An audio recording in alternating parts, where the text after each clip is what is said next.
Programang ito ay rated SPG, striktong patnubay at gabay ng magulang ang kailangan. Ngayong formal nang ipinakilala ni Lucio bilang isa sa mga miyembro ng Red Phoenix at ang mga galamay nitong mga batang tondo at si Edwin ay buo na nga ang kanilang loob na banggain ang mga Montenegro. Ngayong mas marami na ang kanilang pwersa. Sinabi ni Roy kay Lucio na ihanda nito ang kanyang mga bata dahil sa araw na yon ay sasalakayan nila ang isa sa mga bodega ng mga Montenegro. Kaya naman sinabi ni Lucio sa kanyang mga bata na kinakailangan maging matagumpay ang kanilang misyon para mas lalong mapabilib nila sina Angkong at Roy.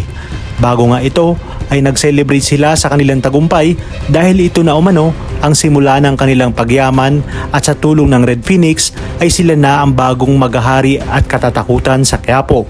Walang kaalam-alam si Edwin na ang Montenegro palang tinutukoy ni na Angkong ay si Ramon na mas kilala niyang Alberto Tias. Kaya naman sa kanilang paglusob ay napansin ni Edwin na pamilyar ang lugar na yun at isa ito sa mga laboratorio ng kanyang bayaw na si Ramon. Galit na galit naman si Ramon nang napag-alaman niyang ang mga Red Phoenix ang sumugod at tagawa pang tangayin ang kanilang mga droga. Lalo pa na makita niya si Edwin na kasama ni na Angkong at Roy. Kaya naman sinabi ni Ramon na hindi niya hayaang makalabas ng buhay ang mga Red Phoenix at si Edwin. Iginiit naman ni Don Julio na punong-puno na siya kay Edwin na tila umano puro kamalasan na lang ang dala sa kanilang buhay at pagsabotahe sa kanilang mga negosyo.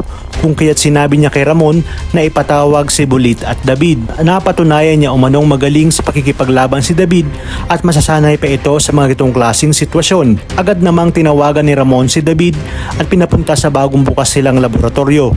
Ayon kay Ramon, kailangan nila si David dahil sinugod sila ng mga traidor na Red Phoenix. Kailangan umanong masanay si David sa mga ganong klaseng sitwasyon. Hindi naman binanggit ni Ramon na naroroon si Edwin. Kaya naman sa pagdating ni David at Bulit ay laking gulat nga ni David nang makita niya si Edwin. Hindi siya makapalag dahil kaharap niya mismo si Ramon at inutusan ni Ramon si David na hinahamon niya ito at kailangan niya umanong makuha ng buhay si Edwin. At dito nga ay wala nang nakapigil at nakita na nga ni Edwin si David at tinawag niya ito sa kanyang pangalan.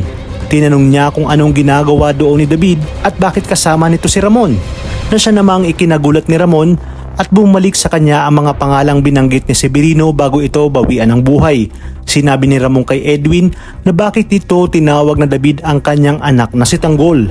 Halos lumubog nga si David sa kanyang kinatatayuan, lalo pa nang sinabi ni Edwin na hindi si Tanggol yun at David ang pangalan nito, na kanyang ang huling nakita nang mamatay si Severino.